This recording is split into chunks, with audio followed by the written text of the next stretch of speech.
भागवत गीता का chapter number 2। Kurukshetra का battlefield अब भी शांत है। अर्जुन एक महान वॉरियर युद्ध के बीच में अपने डाउट्स के बोझ के नीचे दब गए हैं। लेकिन ये साइलेंस ज़्यादा देर तक नहीं चलेगा, क्योंकि कृष्ण अब अपने शब्दों से एक ऐसी अग्नि जलाने वाले हैं जो अर्जुन के अंदर डाउट्स को जला देगा। तो वर्स 1 से 10 में बताया गया है चैप्टर 2 के अर्जुन जब कृष्ण के सामने अपनी परेशानी रखते हैं तब कृष्ण उन्हें एक अनोखे अंदाज में जवाब देते हैं। कृष्ण कहते हैं, अर्जुन तुम्हारे मन में इतनी कमजोरी कैसे आ गई? तुम्हें कैसे लगा कि तुम्हारे अपने फर्ज को छोड़ना ठीक है? युद्ध से पीछे हटना एक क्षत्रिय के रूप में तुम्हारे लिए एक कलंक होगा। लेकिन अर्जुन अब भी कन्विंस्ड नहीं है। वो कहते हैं, कृष्ण मुझे समझ नहीं आ रहा है कि मैं क्या करूं। मुझे लगता है कि मैं हार गया हूं। मैं तुमसे शरण मांगता हूं, मुझे बताओ कि मैं क्या करूं। यहीं पर कृष्ण समझते हैं कि अब वक्त आ गया है एक ऐसे ज्ञान का जो सिर्फ अर्जुन के लिए नहीं, पूरी दुनिया के लिए हमेशा के लिए रेलिवेंट रहेगा। वर्स 11 से 30 में कृष्ण शुरू करते हैं एक ऐसे कॉन्सेप्ट से जो सबसे बेसिक और सबसे पावरफुल है, आत्मा का ज्ञान। कृष्ण कहते हैं कि अर्जुन, जो लोग मर जाते हैं उनका सिर्फ शरीर मरता है, आत्मा नहीं। आत्मा न कभी जन्म लेती है और ना ही कभी मरती है। आत्मा नित्य, अमर और शाश्वत है। वो ये भी कहते हैं कि एक वॉरियर के रूप में अर्जुन का धर्म है लड़ना।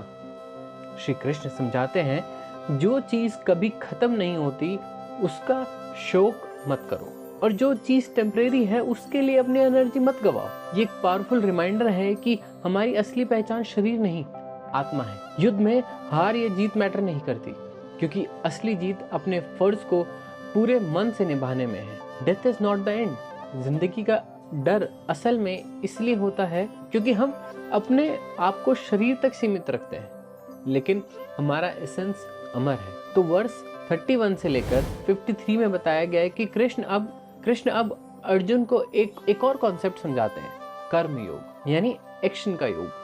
वो कहते हैं, अपना फर्ज करो और रिजल्ट की चिंता मत करो। तुम्हारे अधिकार सिर्फ एक्शंस पर है, रिजल्ट पर नहीं। कृष्ण ये भी समझाते हैं कि एक ट्रू योगी वो है जो अपने एक्शन को एक ऑफरिंग के रूप में देखता है, ना कि अपने पर्सनल गेन के लिए करता है। वो अर्जुन को इंस्पायर करते हैं, अर्जुन ये मत सोचो कि जीत होगी या हार, बस अपने फर्ज निभाओ, क्योंकि तुम्हारे एक्शन से ही सारी दुनिया का बैलेंस बना रहेगा।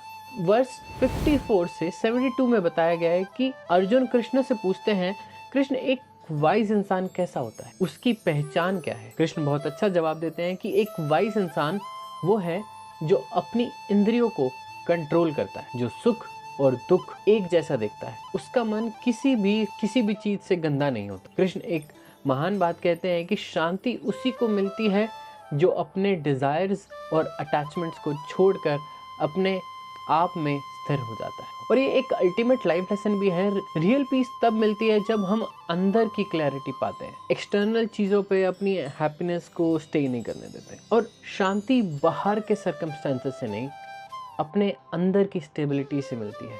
कृष्ण का ज्ञान अर्जुन के अंदर एक चमक लाता है, वो स्लोली अपने अंदर क्लैरिटी पाने लगते हैं। लेकिन ये सिर्फ शुरुआत है। आने वाले चैप्टर्स में कृष्ण और भी महान ज्ञान देने वाले हैं, जो कि सिर्फ एक वॉरियर के लिए नहीं बल्कि एक जीवन का सार समझाने के लिए। अगला अध्याय हम और डीपर ट्रुथ की तरफ ले जाएगा। अगर आपको ये वीडियो पसंद आई तो प्लीज़ सपोर्ट करें, अपना फीडबैक कमेंट में लिखें, चैनल को सब्सक्राइब करें। अगला वीडियो कल। भागवत गीता के हर चैप्टर को एक्सप्लोर करते हैं और उससे अपनी लाइफ में अप्लाई करते हैं। यही हमारा मोटिव होना चाहिए। जय श्री कृष्ण।